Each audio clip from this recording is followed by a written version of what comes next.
Vous ne pouvez pas dicter les conditions d'une guerre que vous avez perdue, et nous l'avons perdue. C'est simplement la réalité de la situation. Les Européens ne voient plus vraiment d'avenir pour eux-mêmes. Nous avons perdu, et cela a des conséquences profondes.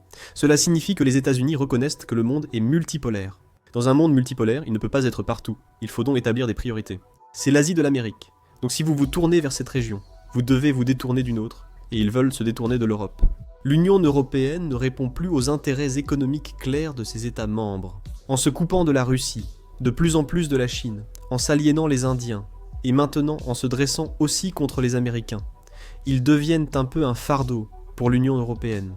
Voici le professeur Glenn Deason de Norvège, une voix crédible en Europe ayant étudié le conflit Russie-Ukraine et prônant vérité, transparence et réflexion rationnelle. Les dirigeants européens prennent des décisions contraires à leurs intérêts et prolongent une guerre qui aurait dû finir depuis longtemps. Voyez cet extrait de Kaja Kallas, vice-président de la Commission européenne, qui se vante d'avoir empêché les pays européens de discuter avec la Russie. Je ne peux pas le dire publiquement ici, mais j'ai réussi à convaincre certains pays de ne pas avoir de réunion avec Poutine. Nous devons vraiment nous adresser en permanence aux pays tiers pour leur expliquer ce qui est en jeu. Parfois, ils écoutent, parfois, ils ont des liens beaucoup plus forts avec les Russes. Je ne comprends pas car d'habitude, nous leur donnons plus d'argent. Nous restons leur plus grand partenaire commercial devant la Russie. Pourtant, ils continuent d'y croire. Comme le dit le professeur Deason sur X, si votre principal diplomate ne croit pas en la diplomatie, la guerre devient probable. Dans l'épisode d'aujourd'hui, nous discutons des raisons pour lesquelles la décision de l'Europe de saisir les fonds souverains de la Russie pourrait se retourner contre elle et entraîner la destruction totale de l'Union européenne.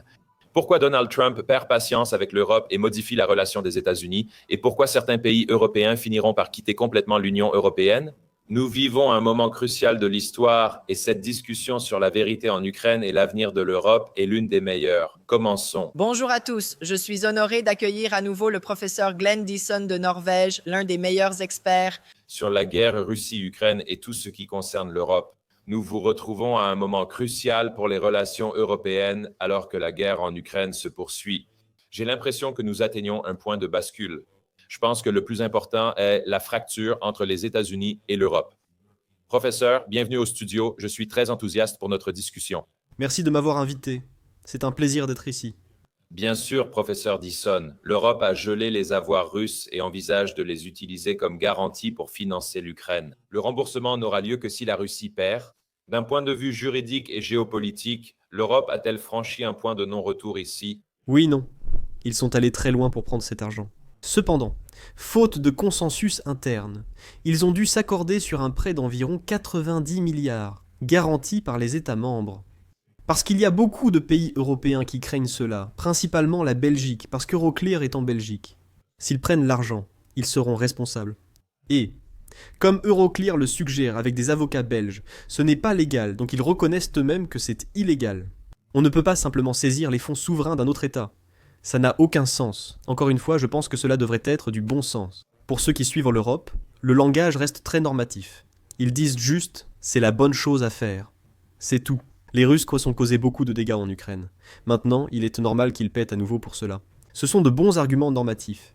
Mais si nous commencions vraiment à agir ainsi les uns envers les autres, tout le monde commencerait à saisir les avoirs américains partout dans le monde. Parce que vous savez, pour rapatrier à cause de toutes ces guerres, ou à saisir les fonds des Européens, qui partent aussi en guerre de temps en temps. Le système financier international s'effondre, et c'est pourquoi l'Union européenne finira par s'autodétruire. Si elle suit cette voie, elle se détruit aussi d'une autre manière. C'est parce qu'elle intimide désormais ses différents membres. Gardez à l'esprit que lorsqu'ils ont gelé cet argent, la raison pour laquelle les pays ont voté pour le geler au sein de l'Union européenne, c'est qu'ils auraient le droit de voter à ce sujet tous les 6 mois, qu'ils doivent ou non maintenir les sanctions en place maintenant.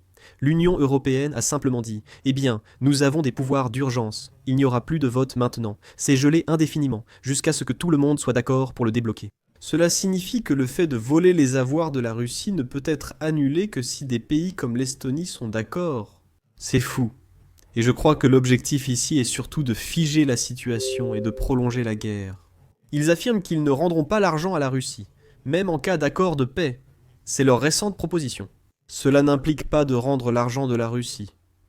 Je pense que c'est tout simplement très destructeur dans le fond. Oui, je le pense aussi. Et je pense que ce qui est intéressant ici, et vous savez, dans les médias américains, ce que nous avons pu voir, c'est que, vous savez, on voit d'abord ce titre disant qu'il y a une grande unité de l'Europe. Vous savez, tout le monde a gelé ses avoirs et ils vont aller de l'avant. Et puis, tout à coup, il y a eu la grande réaction de la Belgique qui a évidemment dit « Attendez une seconde. Vous savez, c'est nous qui allons devoir assumer cela. » Et comme vous l'avez dit, cela va certainement saper la crédibilité de toute la fondation, vous savez, sur laquelle l'Europe repose, et même les États-Unis d'ailleurs. Et j'aime bien votre remarque, n'est-ce pas? Si nous n'avons pas ces règles en place, alors c'est juste le chaos, non? Nous ne vivons pas dans une société fonctionnelle. Vous savez, qu'est-ce que cela nous dit sur l'état de l'Europe en ce moment? Est-ce que cela nous révèle vraiment à quel point cette Union européenne est fragile en ce moment? Non, elle est très faible. Et je pense que c'est en partie la raison pour laquelle elle est si irrationnelle. Et juste un point sur l'irrationalité. Tout l'argument qu'ils avancent. Donc, nous récupérerons cet argent parce que nous ne laisserons aucune guerre se terminer sans que les Russes perdent des réparations. Ils doivent donc rendre l'argent. On ne peut pas imposer ces conditions après avoir perdu une guerre, et c'est notre cas. C'est simplement la réalité de la situation. Mais encore une fois, le discours normatif continue. C'est-à-dire, eh bien, ce n'est pas la bonne chose à faire. Ce n'est ni ceci, ni cela. Mais personne ne s'en soucie. Si vous avez perdu la guerre, vous ne pouvez pas dicter les conditions. Donc il n'y a rien qui ait du sens ici. Mais je pense que vous avez mentionné la faiblesse de l'Union européenne. Mais ce n'est pas seulement en interne. La façon dont les différents membres s'attaquent les uns les autres. Gardez à l'esprit que lorsque les Belges ont dit « Nous ne pouvons pas faire cela, car cela détruirait un pays », vous voyez des gros titres dans Politico affirmant que la Belgique est l'un des plus grands atouts de Poutine. Nous faisons cela aux autres, aux pays, politiciens, journalistes et universitaires. Quiconque ne se conforme pas est simplement humilié. On tente de l'affaiblir ou de le détruire. C'est assez agressif, mais je pense qu'au fond, les Européens ne voient plus vraiment d'avenir pour eux-mêmes. Voilà ce qui se passe dans le monde multipolaire. Vous voyez? Si nous avions vaincu les Russes, nous aurions pu constituer une armée ukrainienne de 100 000 hommes qui aurait servi de force de dissuasion contre la Russie et de bouclier contre les Russes. Cela aurait consolidé la présence américaine en Europe. Nous aurions pu maintenir le partenariat États-Unis-Europe pour les Américains. Qui aurait joué le pacificateur pour éviter que les Européens ne s'opposent? Cela nous aurait aussi rendu pertinents à l'avenir. Mais nous ne gagnons pas. Nous avons perdu. Et cela a des conséquences profondes. Cela signifie que les États-Unis reconnaissent que le monde est multipolaire. Dans un monde multipolaire, il faut choisir ses priorités. L'Amérique privilégie l'Asie. Si vous vous tournez vers cette région, vous quittez une autre. Ils veulent délaisser l'Europe, donc nous n'avons pas de bonne réponse pour le moment. La Russie aura désormais une place en Europe. Ses préoccupations sécuritaires ne peuvent plus être ignorées. Les Américains vont accorder moins d'importance à l'Europe car ils veulent s'en éloigner et donc s'en retirer progressivement. Ils refusent aussi de participer à la nouvelle stratégie de sécurité nationale.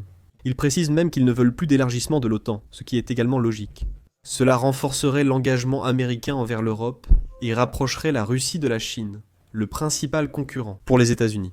Donc rien de tout cela n'a plus de sens. Donc, pour les États-Unis, il est tout à fait logique de dire « Eh bien, nous avons perdu cette guerre, comptons nos pertes et laissons les Européens s'en charger. » Mais l'Europe sera en très mauvaise posture après cette guerre.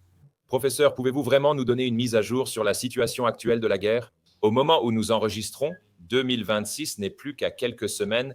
Cette guerre n'a pas commencé il y a 3 ans. Je veux dire, ce conflit peut vraiment, vous savez, vraiment peut-être trouver son origine et ses racines dans, vous savez, la chute de l'Union soviétique. C'est en quelque sorte vraiment là que le début de tous ces nombreux problèmes entre la Russie et l'Ukraine a commencé. Mais nous, certainement, vous savez, je pense que presque tout le monde, vous savez, que vous soyez pour l'Ukraine ou vous savez, la Russie, tout le monde parvient aux mêmes conclusions.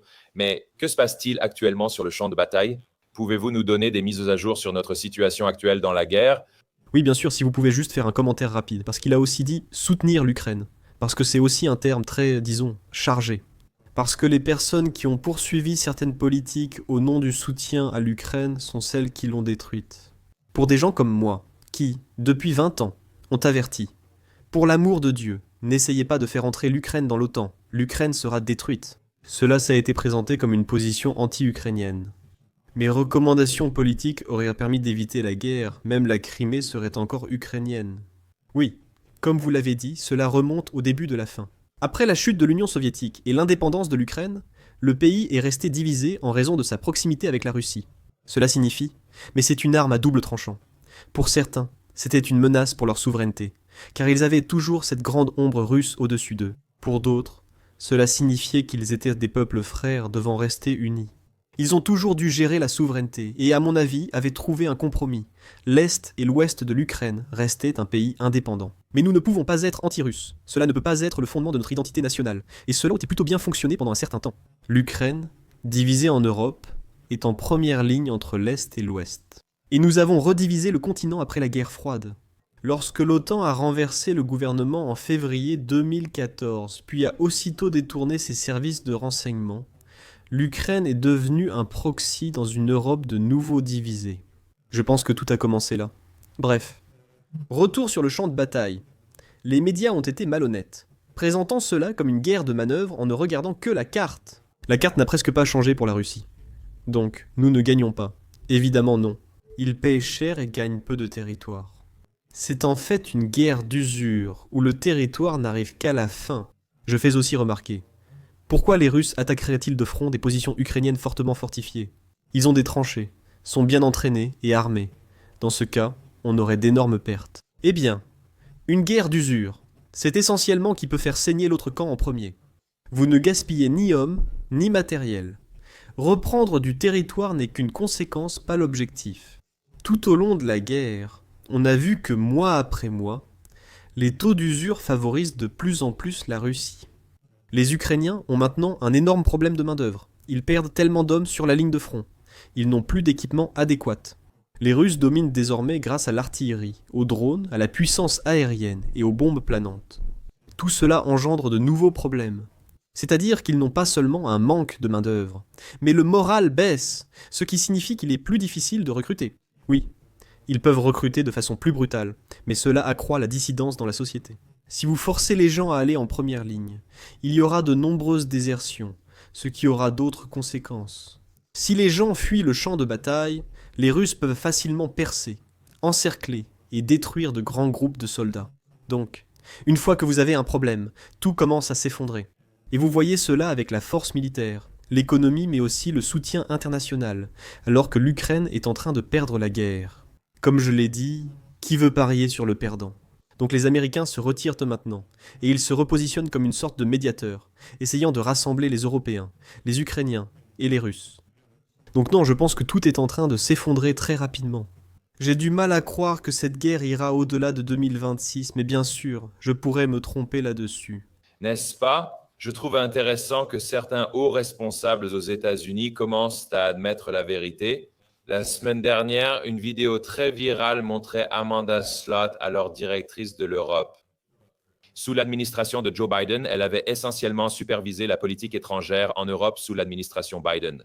Et elle en est maintenant arrivée à la conclusion et l'a admis dans un podcast, déclarant essentiellement qu'à l'époque, au début de 2022, nous avions en fait évoqué l'idée que si l'Ukraine ne rejoignait pas l'OTAN, nous pourrions potentiellement éviter une guerre tout simplement. Mais finalement, nous avons décidé de les pousser dans la direction de la riposte. Je veux dire, écoutez, la question de l'OTAN a toujours été difficile, vous savez. Je veux dire, nous avons eu quelques conversations, même avant que la guerre ne commence, à propos de... Ouais. Et si l'Ukraine sortait et disait simplement à la Russie, d'accord, tu sais, nous n'entrerons pas dans l'OTAN si cela arrête la guerre, si cela arrête l'invasion. À ce moment-là, cela aurait peut-être suffi, tu sais, il y a vraiment une question à se poser, presque 3 ans plus tard maintenant, tu sais, est-ce que cela aurait été mieux de le faire avant que la guerre ne commence? Aurait-il mieux valu le faire lors des pourparlers d'Istanbul? Cela aurait certainement permis d'éviter la destruction et la perte de vies humaines. Pour moi, l'élargissement de l'OTAN a toujours été le problème central. Ces dernières années, toute personne disant cela était aussitôt écartée par les médias occidentaux, n'est-ce pas? On vous traitait d'apologiste de Poutine, vous étiez critiqué pour reprendre la ligne du Kremlin et en gros pour faire de la propagande russe. Et donc, je pense qu'on commence à voir tout cela se déliter un peu, même ici aux États-Unis, où les gens commencent enfin à se rendre compte des erreurs dans lesquelles nous avons entraîné l'Ukraine et des erreurs dans notre propre politique étrangère. Oui, je pense que c'est parce que la guerre se joue sur 2 fronts, sur le champ de bataille. Mais il y a aussi eu une guerre des récits. Et parce que nos dirigeants politiques, bien sûr, ont mis en place cette guerre. Une guerre permanente, comme l'a déclaré Zelensky en mars 2022. C'est-à-dire qu'il y a beaucoup de gens en Occident, dans plusieurs pays occidentaux, qui aimeraient que ce soit une longue guerre. Et il a souligné que cela arriverait, même si cela se fait au détriment de la destruction de l'Ukraine. Parce que ces pays occidentaux voient cela comme une opportunité d'affaiblir la Russie en utilisant les Ukrainiens. Lors d'une interview avec les économistes, Le récit prend de l'importance. Si vous souhaitez une guerre prolongée avec la Russie, que faire ? Eh bien, d'abord, vous sabotez l'accord de paix d'Istanbul, qui a eu lieu au début de 2022, ce qui a été fait. Bien sûr, vous ne voulez aucun règlement diplomatique. Les Européens et les Américains ont rompu tout lien diplomatique et cessé de dialoguer avec la Russie, selon le chef de la diplomatie de l'Union européenne. Cela se réglera sur le champ de bataille. Quel récit clé vous faut-il ?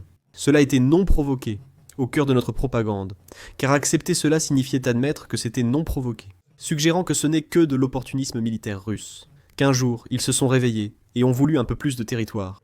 Dans ces circonstances, aucun compromis n'est possible, car cela reviendrait à de l'apaisement.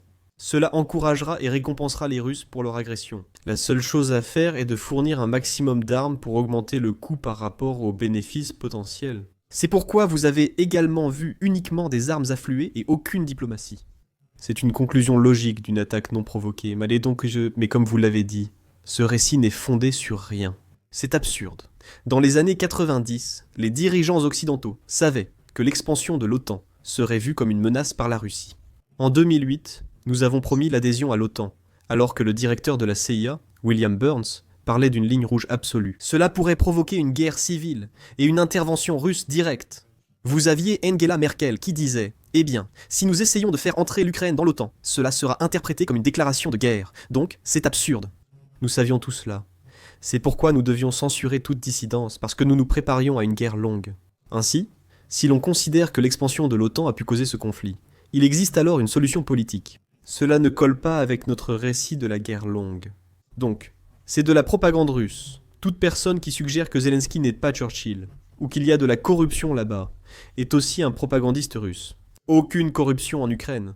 Vous avez affirmé que Britanniques et Américains ont saboté l'accord de paix d'Istanbul. Encore de la propagande russe, et l'Ukraine perdrait la guerre. Donc, vous minez aussi le soutien public à la guerre, c'est donc aussi de la propagande russe. Les sanctions ne fonctionnent pas bien. Ça aussi c'est de la propagande russe. Et vous essayez simplement de saper la confiance et le soutien public envers les sanctions. Vous croyez que Nord Stream n'était pas la Russie mais l'Amérique et l'Ukraine. Encore plus de propagande russe. Donc toute dissidence, même avec des arguments solides. Et maintenant, nous savons toutes ces choses. Mais l'une après l'autre, tout ce qui était censuré et qualifié de propagande russe, tout cela s'est avéré vrai. Donc il y a une crise de légitimité, je pense, qui couve maintenant dans tout l'Occident politique, à propos des mensonges que nous avons racontés pour continuer cette guerre, pour qu'elle dure longtemps. Oui, tout à fait. La vérité commence à émerger. Bloomberg a rapporté il y a quelques heures qu'Emmanuel Macron a dit que l'Europe doit dialoguer directement avec le dirigeant russe pendant que les États-Unis continuent les pourparlers de paix. Je trouve ce titre intéressant car il arrive peu après l'échec de l'Union européenne à s'accorder sur l'utilisation des avoirs russes gelés. Vous vous rendez compte qu'ils vont devoir financer l'Ukraine eux-mêmes. Et maintenant, je suppose qu'ils réalisent que peut-être sur le plan diplomatique, ils vont devoir trouver un moyen de travailler avec la Russie. Et je pense que c'est probablement une conclusion logique parce que géographiquement, évidemment, la Russie ne va nulle part, elle sera toujours voisine de l'Europe. Il faudra toujours trouver un moyen de travailler avec les Russes à un moment donné parce qu'une coexistence pacifique doit avoir lieu à l'avenir. C'est une déclaration audacieuse du président français. Est-ce que c'est quelque chose que, selon moi, davantage de dirigeants européens vont devoir réaliser et commencer à reconnaître ? Oui, je le pense, car c'est la fin de la route. Comme je l'ai dit, nous l'avons perdu. Mais il ne devrait pas non plus être surprenant que ce soit Macron, parce qu'après l'invasion russe, il était le seul dirigeant européen qui essayait encore de parler à Poutine et de trouver quelque chose. Mais il a de nouveau été vivement critiqué, par les politiciens et les médias occidentaux, car on est censé isoler Poutine et ne pas lui parler. La chef de la diplomatie européenne, Kaja Kallas, s'en vante d'ailleurs. Vous savez, nous ne parlons pas à la Russie parce que, Poutine est un criminel de guerre. Nous ne parlons pas aux criminels de guerre. Elle prétend aussi inciter d'autres pays à rompre la diplomatie. Vous devez comprendre cela. C'est dans l'esprit des dirigeants européens et de nos médias. C'était un signe de moralité et de vertu, que pendant que des centaines de milliers de jeunes hommes mouraient dans les tranchées, ils boycottaient la diplomatie. Ils ne voulaient pas parler à la Russie par principe, mais je trouve la position européenne désormais trop gênante. Ils veulent une place aux négociations, mais refusent de dialoguer avec la Russie. Donc, c'est une contradiction très étrange. On se retrouve donc dans cette situation, qui est simplement une pure comédie, et cela dure depuis 4 ans. Ils organisent des sommets pour la paix, du Danemark à l'Arabie Saoudite, mais sans inviter les Russes. Alors il reste là à parler de la méchanceté de la Russie, de la façon dont on peut envoyer plus d'armes, à quel point ce serait merveilleux si la Russie se fragmentait en plusieurs pays. C'est obscène, et vous le voyez aussi. Les Européens négocient avec Zelensky et les Américains à Berlin. Ce ne sont pas des négociations, juste s'asseoir avec des gens déjà d'accord. Ça n'a aucun sens. Encore une fois, ce ne sont pas les Russes, mais les Européens et les Américains qui ont rompu la diplomatie, déjà en 2022.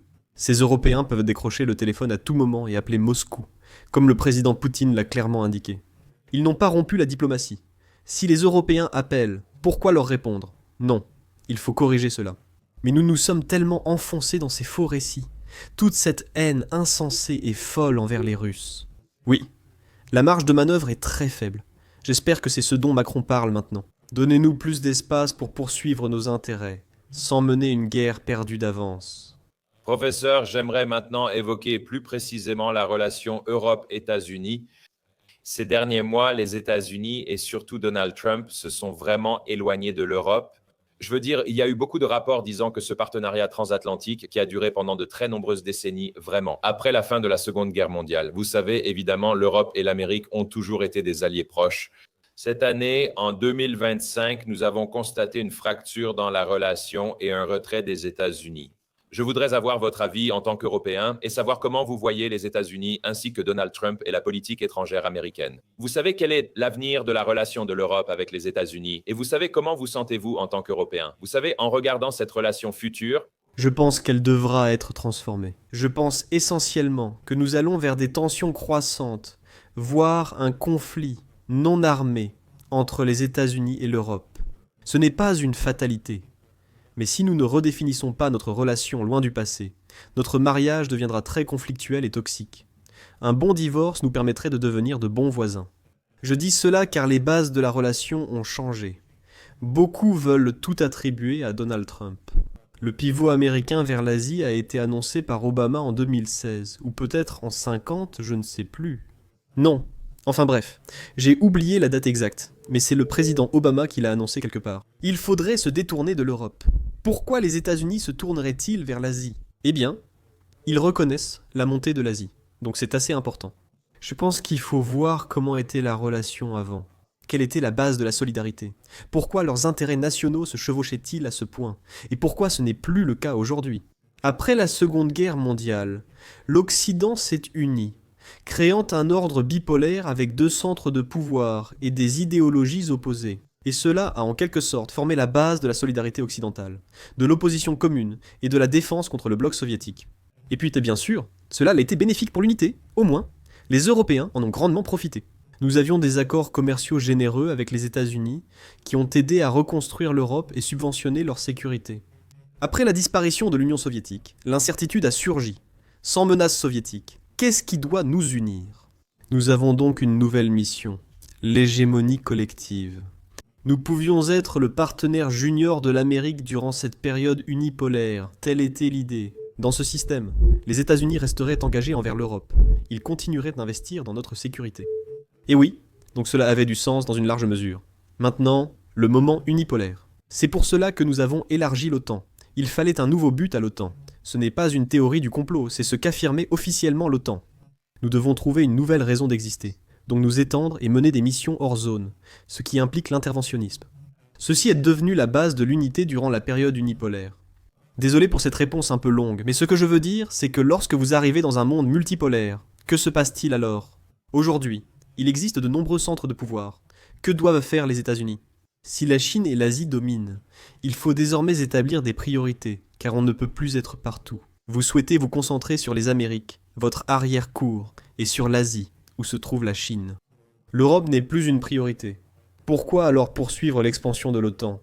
Cela n'a aucun sens. Cela ne ferait qu'approfondir l'engagement de l'Amérique en Europe, et cela aliénerait les Russes, et les pousserait dans les bras des Chinois. Donc tout cela n'a soudainement plus de sens. Je pense que c'est ce que vous observez dans la nouvelle stratégie de sécurité nationale des États-Unis. Ils affirment qu'il n'y aura plus d'élargissement de l'OTAN, sans critiquer les Russes, ce qui a irrité les Européens. Au contraire, cependant, les Européens ont été sévèrement réprimandés parce qu'ils ont utilisé l'expression « effacement civilisationnel ». L'Union européenne détruit l'Europe pour diverses raisons. L'économie, la démographie, la reproduction de sa culture et de sa civilisation. Mais cela a un certain sens, bien sûr, ils n'ont pas besoin d'utiliser ces termes crus. Mais globalement, dans un monde multipolaire, nos intérêts vont dans des directions différentes. L'Europe n'est plus une priorité. Et l'idée que les Européens, que les États-Unis devraient subventionner l'Europe, alors que l'Amérique a déjà du mal à concurrencer la Chine, cela n'a absolument aucun sens. Voilà pourquoi ces développements surviennent. Le groupe Union européenne, soit le Royaume-Uni, la France et l'Allemagne, agit désormais contre les intérêts américains et affaiblit la position des États-Unis. En parallèle, ce rapport américain divulgué suggère qu'ils envisageraient de provoquer une rupture. L'Union européenne, et elle considère ce qu'elle appelle les alliés Make America Great Again, l'Autriche-Hongrie, l'Italie, la Pologne, qui devraient être retirés de l'Union européenne, parce qu'ils seraient mieux en tant qu'État souverain, indépendant. Ceci correspond aussi à la stratégie de sécurité nationale, où les États-Unis annoncent encourager l'opposition dans l'Union européenne. Parce qu'en s'opposant à l'Union européenne, ils peuvent sauver la civilisation européenne. C'est l'idée générale. Donc, nous nous dirigeons vers un affrontement, mais je souligne toujours que nous ne sommes pas obligés de nous affronter. Je pense qu'il faut redéfinir la relation, car nous devrions rester partenaires. Nous avons beaucoup d'intérêts et de valeurs communes, mais nous forcer à être ensemble est trop rapprochés. Cela n'a pas de sens, car nos intérêts nationaux sont trop divergents. Donc je pense, oui, qu'il faut faire quelque chose pour gérer cette relation. Sinon, il y aura simplement deux camps qui s'opposeront, ce qui serait vraiment regrettable. Oui, je suis tout à fait d'accord. Et merci pour ces éclairages sur l'état d'esprit de l'Europe et ce qui va se passer à l'avenir. Vous avez soulevé un point intéressant. Je veux dire, des pays qui pourraient quitter l'Union européenne. Pensez-vous qu'un démantèlement de l'Union européenne soit quelque chose qui pourrait éventuellement être envisagé à l'avenir? Pensez-vous vraiment que l'Union européenne pourrait se dissoudre et que plus de pays cherchent l'indépendance? Oh non, c'est mon hypothèse, à peu près. L'Union européenne a un objectif général. Plusieurs raisons justifient de soutenir l'Union européenne, qui est un bloc géoéconomique. Cela permet à 27 États membres des pays petits et moyens de s'unir pour avoir un pouvoir de négociation collectif. Elle peut donc peser fortement dans sa région. Et elle peut essayer d'avoir une certaine parité avec les États-Unis, qu'elle avait il y a 20 ans, mais plus maintenant. Et même se tenir un peu sur un pied d'égalité avec les Chinois. Idéalement, il s'agit, vous savez, d'avoir plus de symétrie dans les relations. C'est une idée générale, mais l'Union européenne ne répond plus aux intérêts économiques clairs de ses États membres. En effet, en se coupant de la Russie, de plus en plus de la Chine, en s'aliénant les Indiens, et maintenant aussi en se dressant contre les Américains, qu'ils deviennent un peu un fardeau pour l'Union européenne. Gardez à l'esprit que lorsque le chancelier allemand se rend en Chine, il veut négocier certains accords. Et puis ça, bien sûr, il est suivi par l'Union européenne, qui menace la Chine de sanctions et tout ça. Donc l'Union européenne devient, oui, ce n'est plus bénéfique. Donc je pense que c'est ça le problème. Ursula von der Leyen parle d'Europe géopolitique, suggérant que le nouvel objectif de l'Union européenne est de s'opposer ou d'équilibrer la Russie ensemble. Le problème, c'est que si c'est la mission de l'Europe, alors elle n'est plus capable de répondre aux intérêts économiques. Nous avons besoin de l'énergie russe et de tout cela pour assurer la prospérité du continent. Il semble que seule la haine commune de la Russie maintient l'unité européenne. Cela ne va pas durer, donc c'est une base très fragile, donc je pense que... De plus, à mesure que les États-Unis cessent de jouer le rôle de pacificateur, les intérêts européens vont à nouveau commencer à diverger davantage. Il n'y a pas d'intérêt économique, de politique étrangère ou de sécurité commun entre la Grèce, la Lettonie, l'Irlande, des pays très différents, avec des intérêts différents. Donc essayez d'imposer à tous une politique commune. Ce renforcement de l'intégration, je pense que cela va avoir de grandes conséquences. Professeur, merci sincèrement pour votre temps aujourd'hui. C'est toujours fascinant d'échanger avec vous. Vous avez une connaissance incroyable de l'histoire et de ce qui se passe réellement et j'apprécie vraiment votre travail. Vous êtes fantastique. Vous avez une excellente chaîne YouTube et un Substack. Nous mettrons les liens dans la description pour les spectateurs. Donc, si vous voulez avoir plus d'informations sur l'Europe, et évidemment, nous allons continuer à suivre cette histoire. Et professeur, merci encore pour votre temps et nous avons hâte de vous accueillir à nouveau dans l'émission très bientôt. Oui, merci. Et oui, s'il vous plaît, suivez ma chaîne YouTube. J'ai d'excellents invités, y compris vous. Donc merci beaucoup. Eh bien, merci beaucoup à tous d'avoir passé du temps avec nous aujourd'hui. N'hésitez pas à nous laisser un commentaire ci-dessous et nous avons hâte de vous retrouver très bientôt dans notre prochain épisode.